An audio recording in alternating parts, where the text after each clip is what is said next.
We shall continue our discussion on min-max heap. Having discussed how to construct min-max heap using top-down design in order of n log n time, subsequently find min in constant time and find max in constant time, now we shall look at how to perform extract minimum. As part of extract minimum, we remove the root element. Then because of this removal, E property is violated. First, we ensure E property is maintained. So we place the last element of the last leaf, which is at A of n, at the root. If we do so, we get 200 on this side, 100 minus 2, 5, to the left 500, minus 10, 5 and 50. So we see that it is a heap, but min and max property may not be preserved, so we need to set right this. For example, this one, if you look at it, this is max, this is max.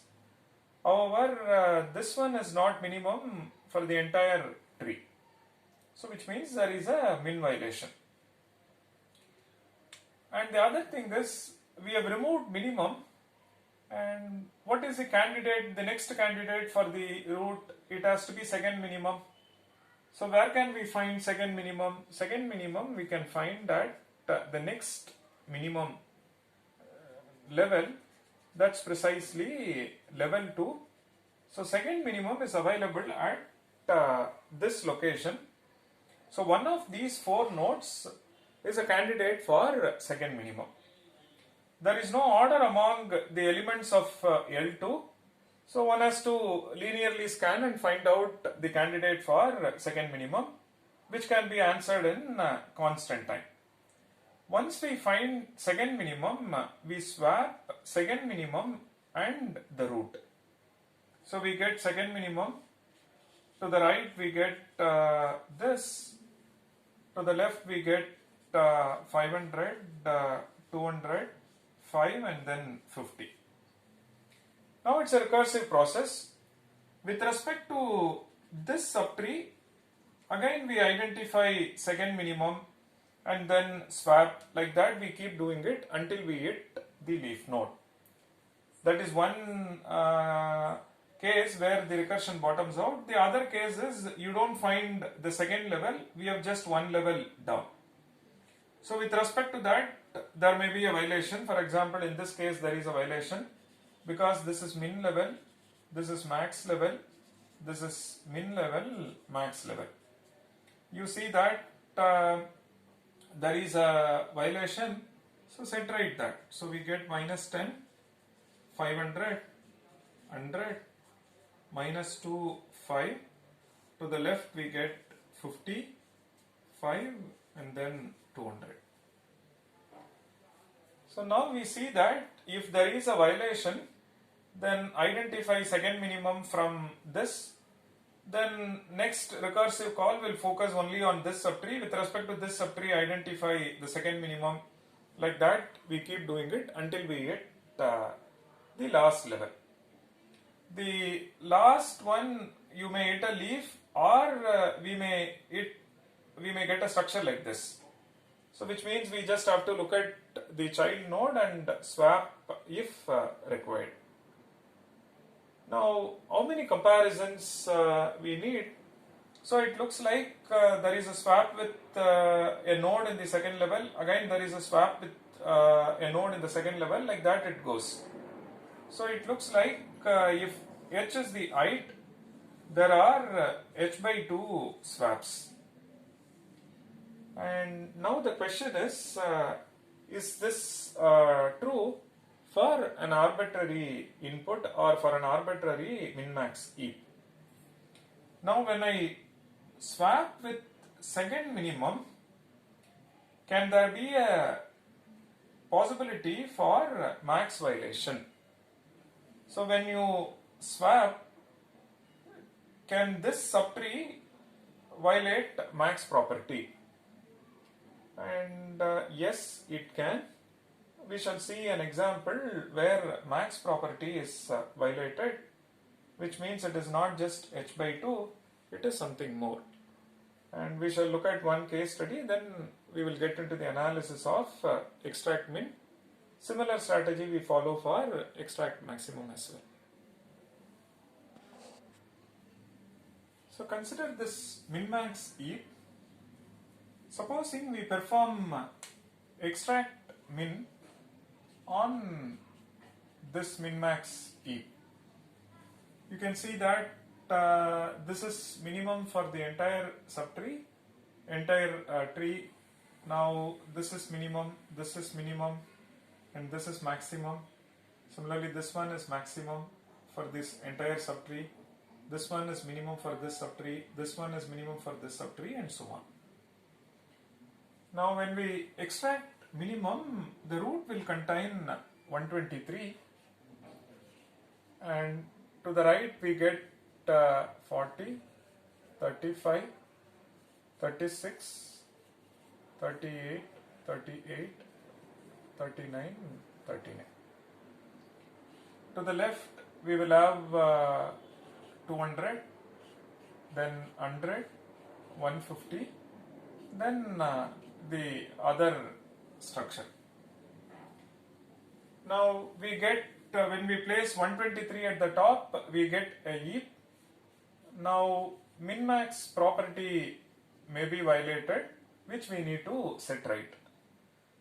What do? We look for the second maximum from this. We see that second maximum is this, so we swap with the second maximum.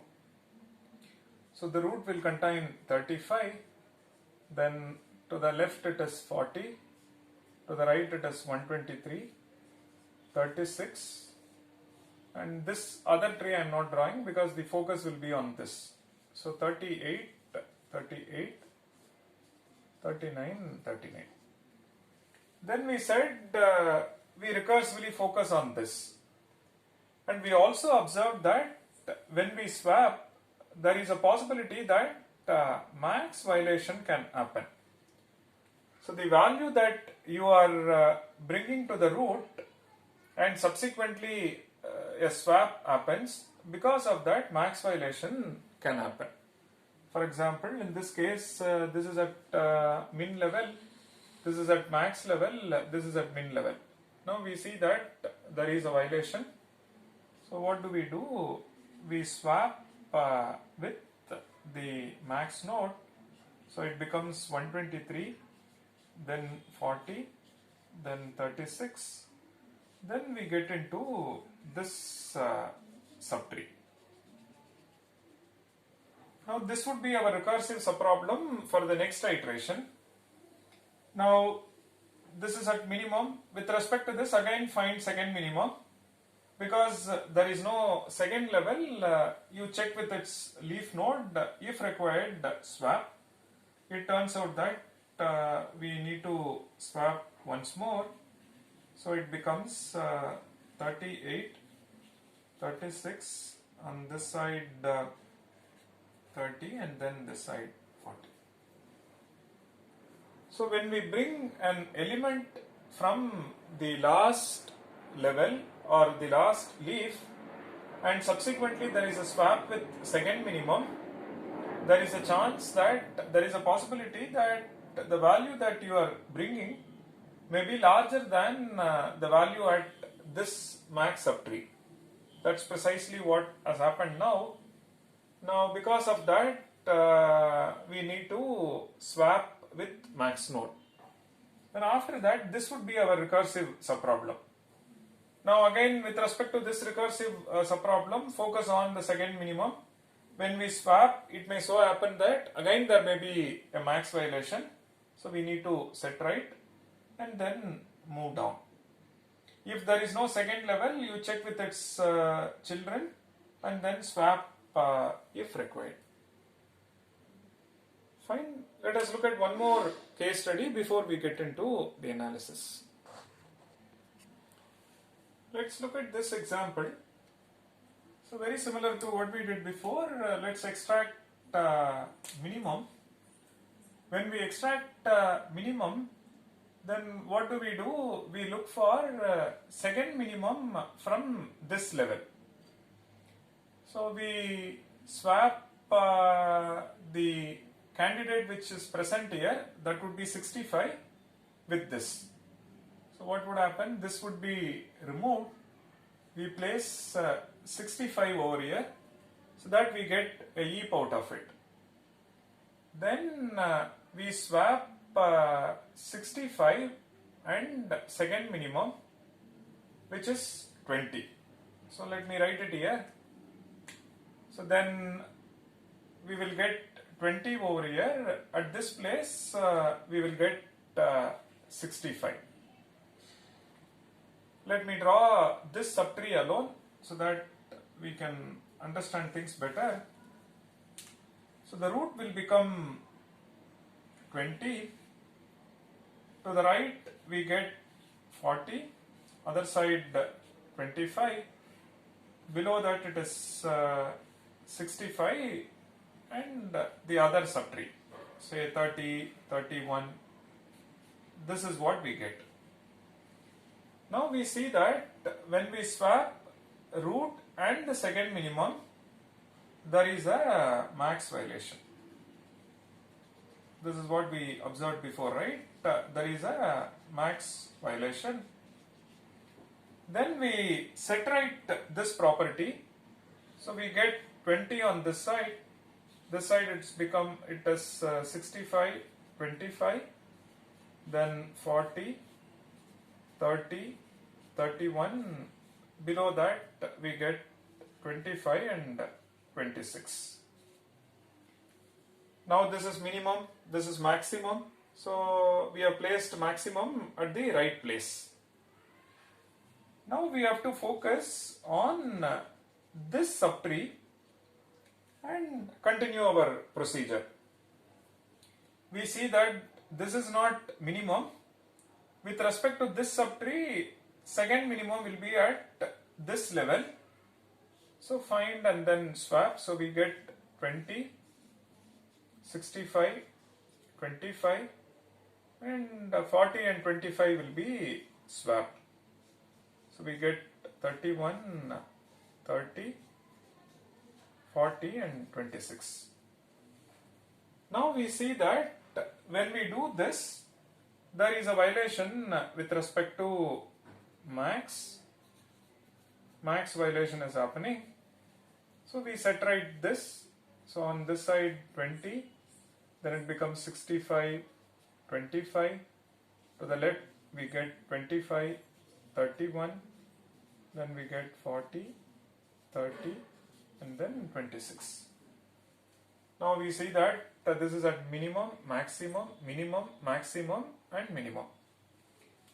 So because of the first level swap, we see that there was a max violation. Then we continued with respect to this subtree. With respect to this subtree, again we saw that there is a max violation when we swapped with the second minimum. And in fact, one can generalize this example. As we move down, we see that at every iteration there will be max violation when we go for a swap with the second minimum. Now, why is this happening? In the earlier example, it was not, whereas for this example, it is. Let's introspect that and then get into how many swaps are happening, subsequently the analysis part. Let's first understand why is this happening. So note that the candidate, when we brought A of n was coming from the left subtree. With respect to the root, this is left subtree. Whereas the second minimum is on the right subtree. Suppose this scenario happens. A of n is from left subtree and second minimum is on the right subtree. So now things can change, right? The value that you are bringing from this subtree may be larger than this. which is why when we swap, we see that there is a max violation. Now again, subsequently, when we focus on this recursive subproblem, we keep getting max violation. Suppose second minimum is going to be in this subtree itself, then such a scenario will not happen, because the value that you are bringing in, it will only be smaller than this. It will only be smaller than this. We will not have any max violation. So if A of n comes from left subtree and second minimum is on the right subtree, then there is a possibility for max violation as well. If second minimum and A of n, they are on the same subtree, be it left or be it right, then we will not have any max violation, because the value that you see over here, it is only smaller than this. So we will not have any max violation. If they are present in two different subtrees, A of n is on left and the second minimum is on the right, or A of n is on right and second minimum on this, such a thing can happen. So which means, if you focus on the time complexity, so there is a swap, again there is a swap with respect to this, which means at each level we are performing a swap. There are h swaps happening. That's precisely the height. So which means, to set right min-max property, we incur theta of log n effort. That shows that extract minimum incurs theta of log n. Okay. This is on the worst case. So, but in general, when we write, in some cases it is constant, some cases it is little more. So in general, we say extract minimum is order log n. It can take a value starting from constant until the logarithmic function, and in the worst case it is log n. For example, here is a case where at each iteration you see that there is a max violation and it happens all the way down, correct? And in the worst case, to set right the property or the cost of extract minimum is order log n. On the similar line, one can analyze the cost of extract maximum. Again, place A of n and then find second maximum. So this will also take the same time. Now you extract this and place A of n. Where can you find second maximum? Second maximum will be at this level. But there is no order among them, but there are only constant number of elements. Using a linear scan we can find. Similar to this, when we swap, we may find a min violation. So at each iteration, when we do the swap, we may have to set right both minimum as well as maximum, and so the cost of that is same as extract minimum, which takes order log n. And this was our objective, right? We want to find minimum, find maximum in constant time, and extract minimum and extract maximum in order log n time. And here is a data structure which organizes the data so nicely in such way that min and max are close to the root, and when there is an extract, one can find second maximum in constant time, but min or a max violation can happen. To set right that, one has to recursively go all the way down. In the worst case, it is the height of min max heap, which is order log n.